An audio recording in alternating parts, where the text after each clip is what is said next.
Dans la leçon de géographie intitulée La France, un territoire sous influence urbaine, la notion clé, la notion centrale, c'est la notion d'aire urbaine. Nous allons donc rappeler la définition de l'aire urbaine, les différents éléments qui composent une aire urbaine, et enfin nous allons faire aussi un rappel très très rapide sur la constitution des aires urbaines en France.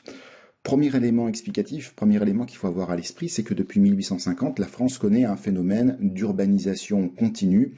Les villes se développent, les habitants se dirigent vers la ville et cette croissance urbaine, cette urbanisation est soutenue par l'exode rural, c'est-à-dire le déplacement des populations de la campagne vers la ville. Elles sont le plus souvent à la recherche d'un emploi, c'est en ville que se localisent les emplois, c'est en ville que se sont développées les unités industrielles au moment des premières et secondes révolutions industrielles.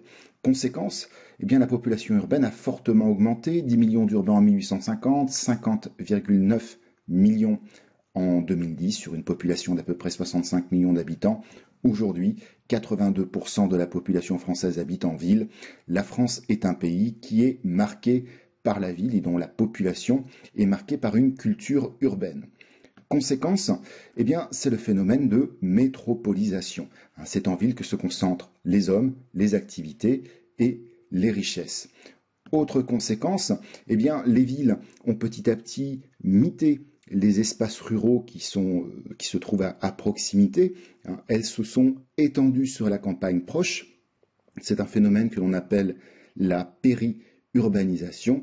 Les populations du centre-ville se sont mis à chercher des lieux d'habitation dans la campagne proche afin de se loger à un coût moins élevé, de profiter d'un environnement plus agréable. Et puis, bien entendu, c'est la recherche d'un habitat individuel plutôt que collectif qui explique cette tendance.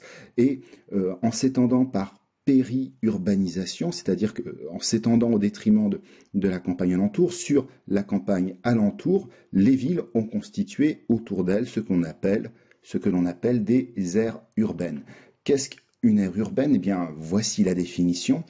Une aire urbaine, c'est en fait un ensemble de communes qui sont proches les unes des autres, et ces communes sont constituées d'un pôle urbain central et de communes qui entourent ce pôle urbain central et dont au moins 40% de la population travaille en ville. C'est la définition que nous retiendrons. Maintenant, il nous faut voir les espaces de l'aire urbaine afin de clarifier un tout petit peu cette définition qui est somme toute relativement technique. Les aires urbaines se composent en tout et pour tout de 3 espaces. Tout d'abord, c'est ce que j'évoquais tout à l'heure, le pôle urbain central, le centre-ville, caractérisé par de fortes densités. C'est la ville historique, la ville ancienne, un espace très très fortement urbanisé. Deuxième élément, la banlieue, qui ceinture le centre-ville, encore de forte densité, mais un habitat qui change, avec de l'habitat type pavillon, des lotissements, de l'habitat collectif aussi, sous la forme de grandes barres HLM par exemple. Troisième élément, autour de la banlieue, une couronne périurbaine. Alors c'est là qu'il faut faire extrêmement attention. Dans cette couronne périurbaine, le paysage est un paysage rural, puisque cette couronne périurbaine est constituée de la campagne et des villages qui sont liés à la ville et dont une grande partie de la population a un mode de vie urbain. Ces villages dont l'essentiel de la population fait des migrations quotidiennes à destination de la banlieue, du centre-ville, afin de travailler. Ce sont ces villages qui sont véritablement dépendants de la ville et qui s'intègrent dans un système.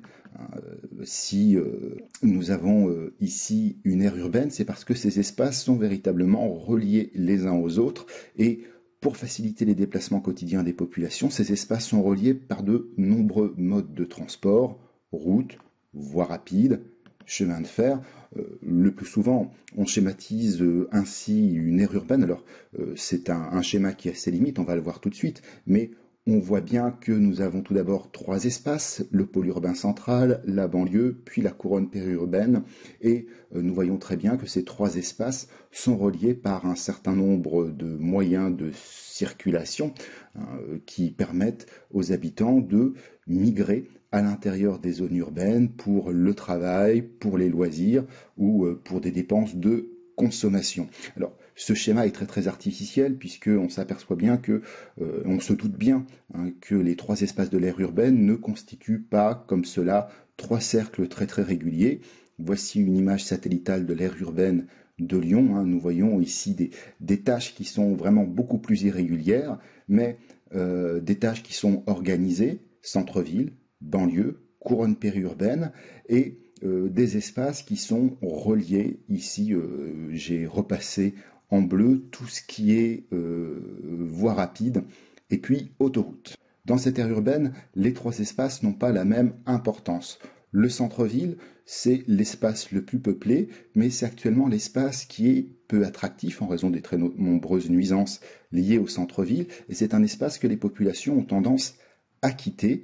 Elles quittent cet espace au profit de la banlieue, de la couronne périurbaine, qui sont plus attractifs, qui voient leur population augmenter, notamment souvent en raison d'un loyer qui est moins élevé, aussi en raison de conditions de vie qui sont meilleures, plus calmes.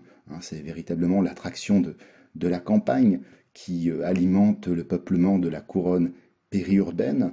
Et moralité, dans cette couronne périurbaine, dans cette campagne proche de la ville et liée à la ville, on assiste à une citadinisation de la société. On a une citadinisation de la vie dans les campagnes proches des villes. Autrement dit, il y a constitution d'une société rurale qui n'est plus une société paysanne. On a des nouvelles populations liées à la ville qui ont un mode de vie urbain, qui se rendent à la ville quotidiennement et puis qui adhèrent au final relativement peu à l'image de la vie campagnard, au chant du coq, au passage des vaches, au travail nocturne des machines au temps des récoltes, à l'odeur du fumier, qui sont perçus comme des nuisances.